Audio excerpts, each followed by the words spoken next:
Good morning, good afternoon, good evening, everyone, and welcome to the world's most exciting classroom. My name is Joe Grabowski, and I'll be your host for today. A lot has happened since we connected last week.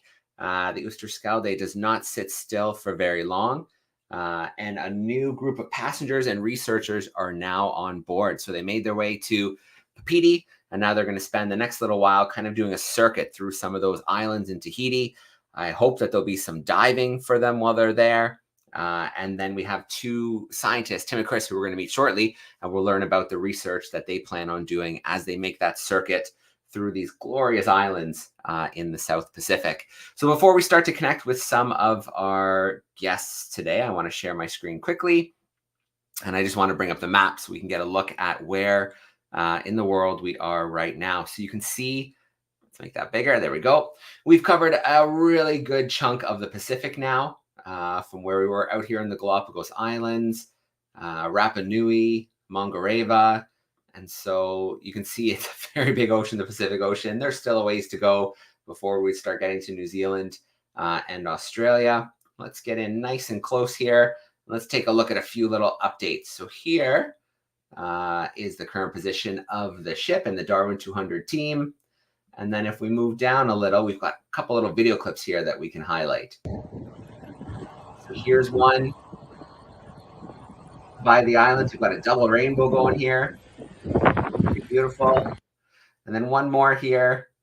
So we have the new guests on board. And so they're getting a rundown of the sails and how they work. And they'll be pretty busy. Hopefully there's some good winds. It'll keep them busy taking those sails up and down. Very cool. All right, let's come back from that screen share. The last few weeks, Tom's been on board. So Tom's been camera operator on board, and we've had several connections with him and Maria. But now we have Josh back on board. So let's get Josh here front and center with us. Hey, Josh, how are you?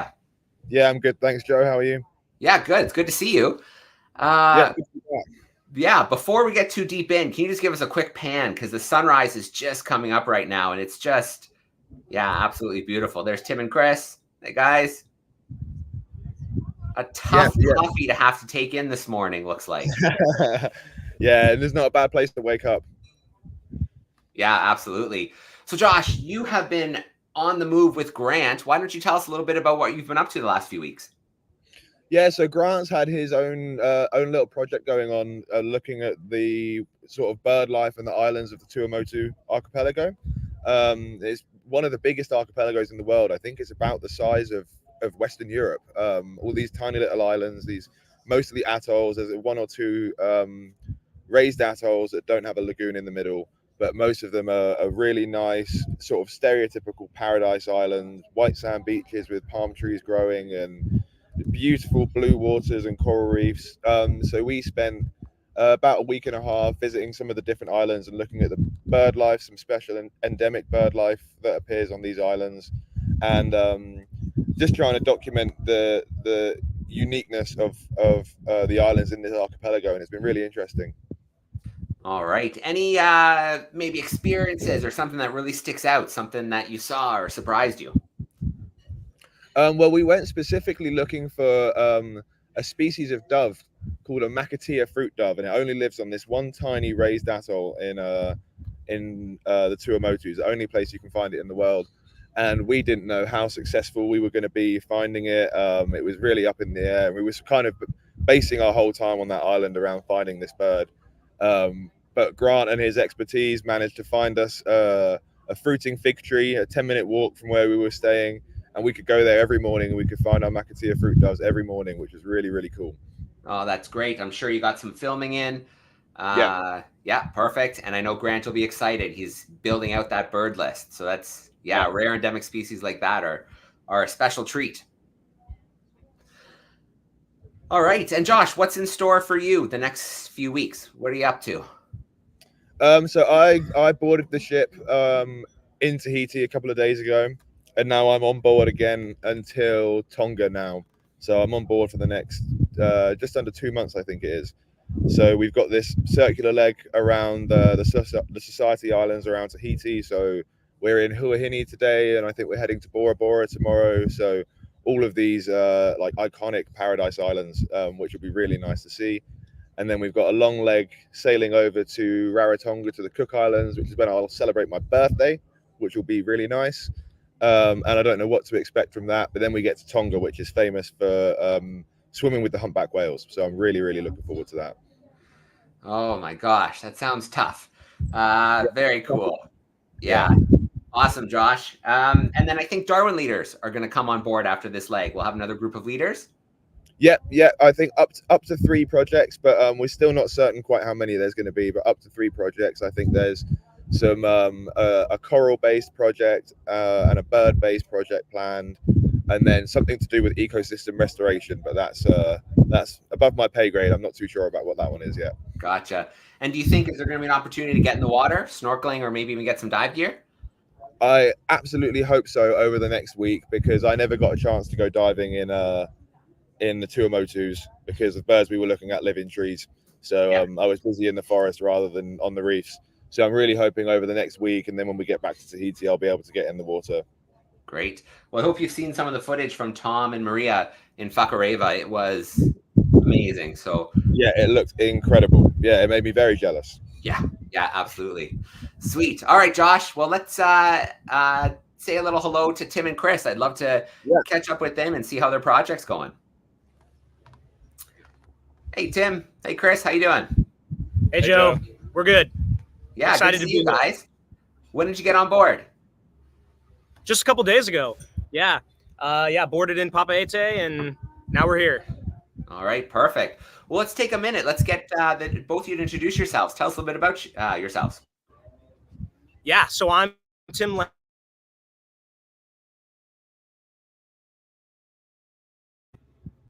I'm Chris Hull. I'm also. Did we just disconnect? Are we connected? I think so. Yeah. You're connected now, but Tim, we missed your intro. It paused during your intro. Okay, there we go. I'm Tim Lan. I'm a PhD student right now at Oxford. I'm Chris Hall. I'm also a PhD student in the engineering department at Oxford. All right. Well, let's get right into it then. Let's get into your plan. So the last project we had going on was under the water, doing some coral transects in Mangareva, in Whakareva. So what are you guys planning to do? Still coral work, but a different aspect of it.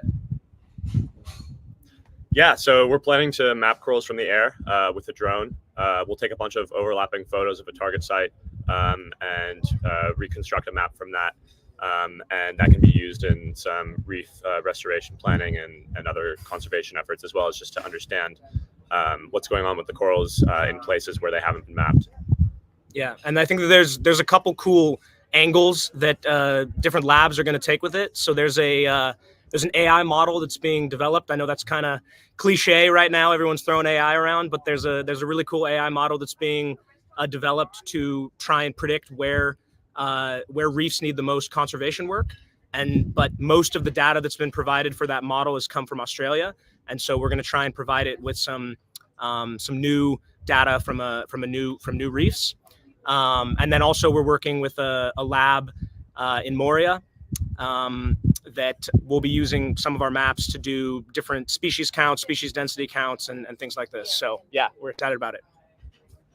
All right. And then so you're using a drone. Is there any modifications that had to be done to the drone, or is it really a kind of a process of taking multiple images and different angles? How does it work to get those? Because I think you can get kind of a 3D model. Is that right? Yeah, there's a couple of ways you can do it. You can try to go for a 3D model. I think a lot of our efforts will be just at the 2D level. And no, we didn't need to make any modifications to the drone this time.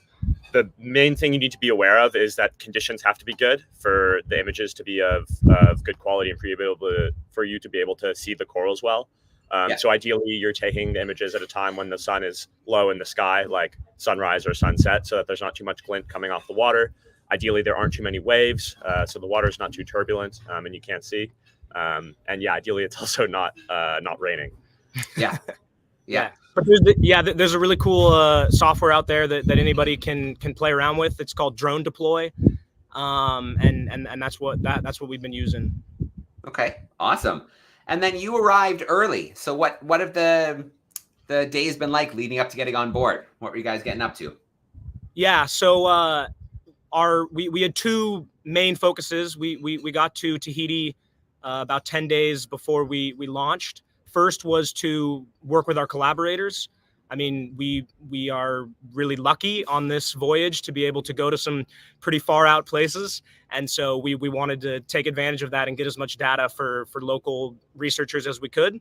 So we went out and met with our team at the Criob Lab, worked with them, got to know them more. And then we also just were running test flights every day, working to make sure that when we're actually in these areas that we execute appropriately. So yeah, repetition. All right, fair enough. And so by the time the dust settles, what's success look like? What are you guys hoping to accomplish over the next week or so? Yeah, so like Tim said, we've been working with the team at Creo. We've been identifying some target sites that we want to map. So yeah, basically mapping as many of those target sites as possible, or I guess mapping all of them would be a really successful mission.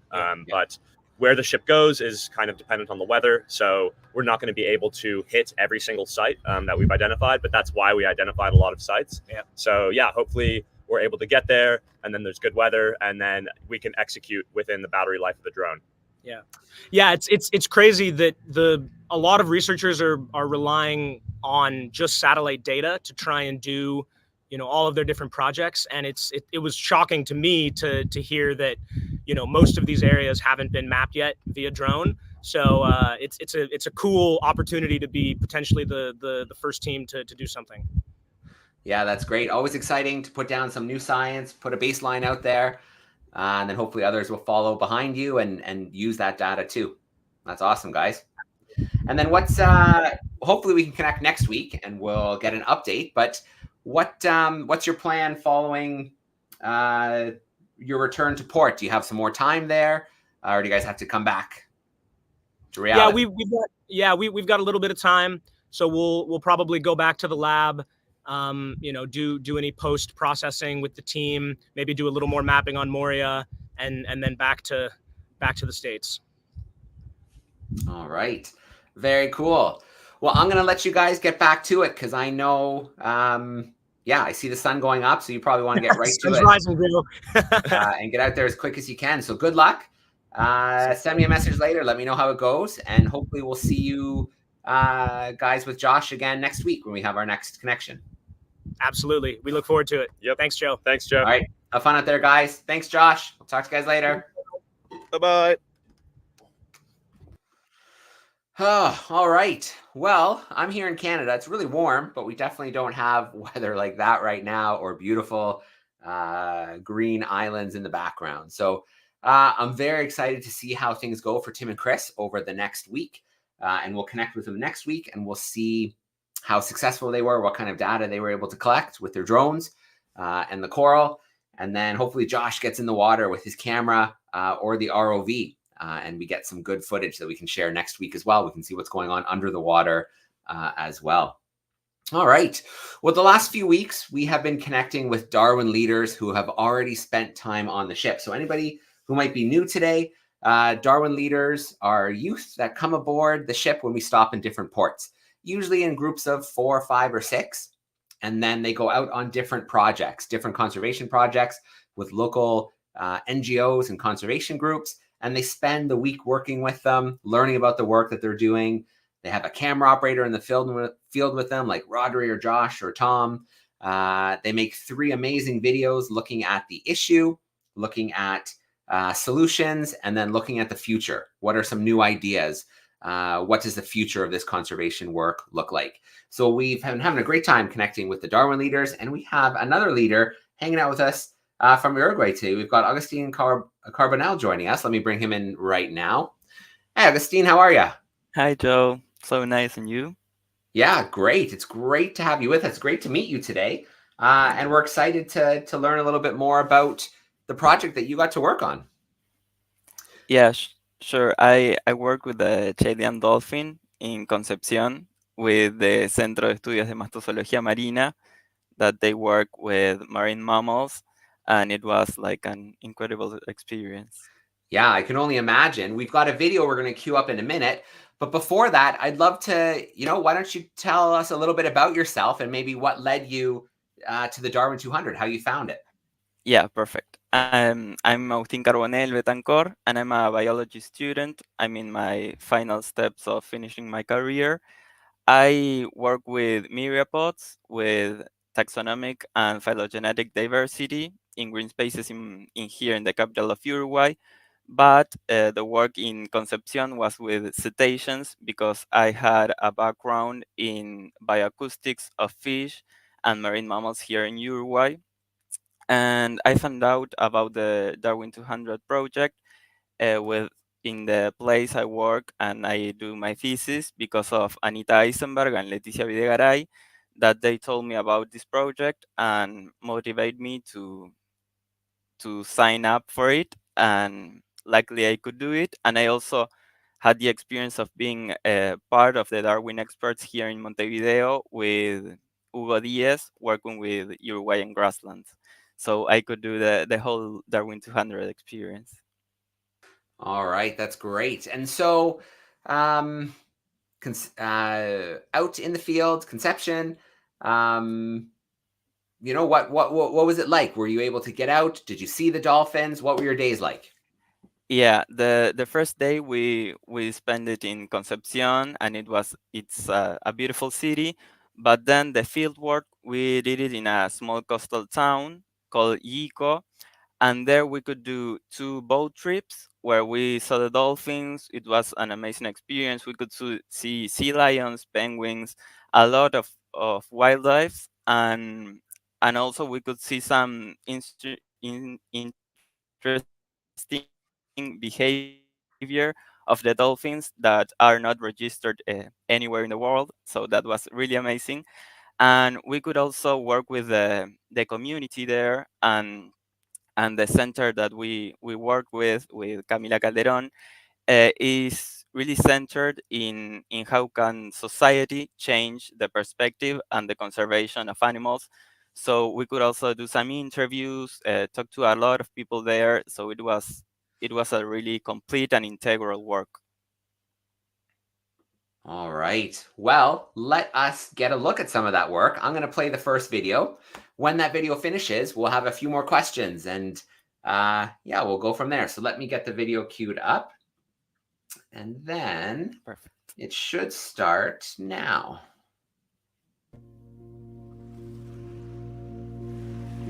These dolphins hold great importance. They only inhabit Chilean waters from Valparaiso to Cape Horn and are registered as a vulnerable species by the IUCN. This is the Chilean dolphin, or commonly known by tonina. A hotspot for them is Chico.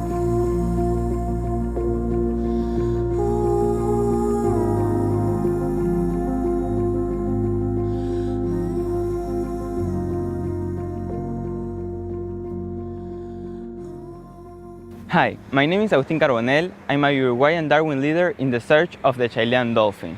We are here in the Biobío region, Yico, that is a small coastal town which primary source of income is fishing. Here is where our small dolphin lives. They have suffered a lot in its past, mostly because of hunting for bait, acoustic contamination, and bycatch. This is starting to change thanks to our specialists from el Centro de Estudios de Mastozoología de Mamíferos Marinos, which will help us find these species and to learn more about them.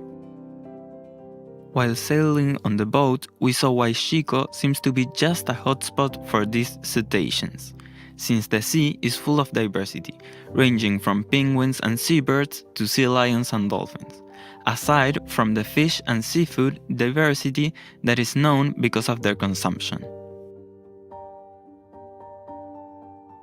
Fishing consists of one of the biggest occupations here in Chico. They were the first on seeing and interacting with the Chilean dolphin, so we went to meet 2 fishers, Don Elder and Don Alex, who share a connection with the dolphins. Hay días que sí se acercan a los botes, posiblemente atraídos por el ruido, pero sí se acercan, navegan en el bote, uno dice que como que lo acompañan. No, con los delfines es una relación muy especial con los pescadores porque ellos generalmente no hacen daño, digamos, a los pescadores, así que la relación es súper buena, no hay es como bonita, no tenemos ni una diferencia con ellos, digamos. No, yo creo que sí, que puede cambiar, puede haber mucha más conciencia en el cuidado, y cada vez que uno sabe más sobre ellos y aprende más, yo creo que van cambiando más las cosas, sobre todo en la conservación de la especie. Even though the relationship with dolphin is good, there are some misconceptions on the effect of other animals there, like it's the example of the sea lion. Sí, porque no hacen daño, no es como el lobo marino que hace daño. El pescador al lobo marino le hace más daño, le comen los peces porque están en la red atrapados. As we can see, dolphins don't usually end on nets of artisanal fishers, but on salmon farm nets or industrial fishing. It is also worth noting that dolphins have been cared for since some years ago by artisanal fishers and the community, and its worst threats come from industrial complex like it was the hunting of dolphins for bait to catch crustaceans, acoustic contamination by large ships, and bycatch in salmon farm. Nevertheless, one of the worst threats that the Chilean dolphin is facing is misinformation. The citizens living on the coast of Chico don't know much about them, and sometimes the information they have is erroneous due to the language that it's used. Juan Soledad Carballo showed us the relationship and emotions locals have with the dolphins. Sí, durante toda mi vida hemos tenido avistamientos de ballenas francas, de ballenas orcas y las famosas toninas. Toninas. No sabíamos que era una especie de delfín. Bueno, cuando conocí a la señorita Yirke, ella me informó y me instruyó en eso. Bueno, yo desde que tengo memoria, mi papá incluso nos contaba mucho sobre las toninas y su paso por acá. Así que sí, de siempre. Yo creo que desde que chico. Yo creo que los pescadores tienen el conocimiento. Los que no tenemos el conocimiento somos como los familiares, las nuevas generaciones, y ahí es donde hay que entrar a educar. Not only that, but she works in an organization with a teaching and caring objective, where she teaches schoolers about the nature that surrounds them. La educación es la base de toda cultura, así que sí, deberían ser instruidos, incluyéndome, para poder de alguna forma proteger. Este año yo pretendo tomar lo de los insectos y además lo de las toninas. Considero que es necesario que los niños desde pequeños tengan el conocimiento. All in all, these dolphins have been followed by threats for a long time and don't seem to be leaving them soon. Thankfully, there's still hope for our amazing dolphins. Join us in the next video to see how these threats are managed.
All right, that's a great first video. Looks like some amazing scenery.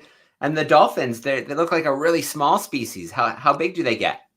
Yeah, they are one of the smallest species of dolphins, and they're also really shy. So that's like the characteristics that define them as a species. Yeah. And it was interesting in the story that the fishermen, don't seem to mind them. They don't view them as competition, which I think might be different in other places where they do see them. So why do you think they have such a good relationship with the dolphins? Yeah, we were surprised by that relationship. We hope that they would see them as some type of competition, but I feel like dolphins are really charismatic in people's mind, so they don't see them as a harm to their fish and their work. So, and they also said in the video that they feel like they accompany them. They work with them when they are fishing. So that's a really interesting relationship that we couldn't see with the sea lion, because when we named the sea lion, they had the opposite reaction that they had with the dolphins. So it was really interesting to see those opposite views. Yeah. And so you mentioned in the video that industry has an impact on them. Is it boat strikes, noise pollution, just plain old pollution in the water, or a combination of everything? Yeah, it's mostly a combination of everything. In the south of Chile, there's a huge industry of salmon farming, Hmm. and their nets cause really a lot of bycatch of dolphins of many species. But with this species is really important because they live in the shore, in places where the salmon farms are, and also they're endemic to Chile. So due to that intensive salmon farming, they usually get bycatch, but also the bioacoustic contamination of the ships Yeah. and all that is like a really a harm to them. All right. Well, in the future, people will be able to see the video 2 and video 3. So video 3 kind of looks to the future. So you were able to be there, you were able to interview, you were able to see what was working and what's not working. What are your thoughts for the future? Yeah, I think we have a really hopeful future. The work they are doing there with the community is striking. All the people know about the species and are trying to help the conservation. The problem is more with tourism, that they don't take account of these species, but the community there wants to help them. They call when there's a stranding or stuff like that. And also the fishers want to start doing ecotourism and not only fishing. So you can see how that could help the conservation and getting to know these species, so you can do a better work doing conservation. Okay. And then one more question for you. What's next for you? You've had this experience with the Darwin 200. What's coming up for you? Do you have some field work or projects? What are you working on? Yeah, recently I could go to a meeting of all youth Latin American people for the ocean, and it was a great work. We could do some declaratory of what as young Latin American people want to do for the ocean, and also went to an international congress all together, and we could um, talk about our needs and what do we think it's important for the conservation of the ocean. And for my personal future, I'm trying to do a master's in biology, but with arthropods. So I won't be pursuing marine mammals in my career, but I really want to be an activist for the ocean, because this experience showed me how important society and how we communicate science is for the future and how we can change the world. All right. Well, Alton, thank you so much for being with us today. Thanks for sharing your Thank you. story, your experiences in Chile, and of course, best of luck for your master's and what I think will probably be a long career in ocean conservation ahead of you. Yeah, thank you so much. All right. Have a great rest of the week. We'll hopefully talk to you again. Perfect. See you. All right. Thank you. All right. So we have one thing left to do today. As you will recall, over the course of the summer, July, August, we are doing 30-minute World's Most Exciting Classrooms. because a lot of our classrooms in Europe and North America, South America as well, are on summer vacation. So they're shorter events, but come September, we'll get back to the full-hour events with more guest speakers, experiments of the week, and all kinds of action jammed in. Oh, our Kahoot quizzes as well. So we'll have those Kahoot quizzes come back. Last week, we had a new curiosity of the week. So let's take a look at the answer. Here we go. Welcome back, everyone. Last week, I asked you to try and find out the identity of these amazing, sparkly, strange-shaped crystals. Could you find out what element this crystal belongs to? Well, the answer is bismuth. Bismuth is a metal that has the atomic number of 83 on the periodic table, or Bi is its symbol. It actually does occur naturally, but is often lab-grown, and this dish here shows some of the lab-grown specimens. Look at the amazing cubic structure of these crystals. Naturally occurring bismuth is actually greyish silver, like most metals, but in the laboratory where these crystals have been grown, it's possible to oxidize them at certain temperatures, making this incredible rainbow coloration. Aren't they absolutely beautiful? Another interesting fact about bismuth is that it's one of the least thermally conductive metals of all. So unlike most metals, it doesn't transmit heat very well. Could you identify these crystals, and did you guess them to be bismuth? Let's now join Joe. All right, so there we go. We had Stu in the Darwin studio with the curiosity of the week. Bismuth was the curiosity of the week, and the examples he had were lab-grown bismuth. So it had different colors than you might find naturally occurring.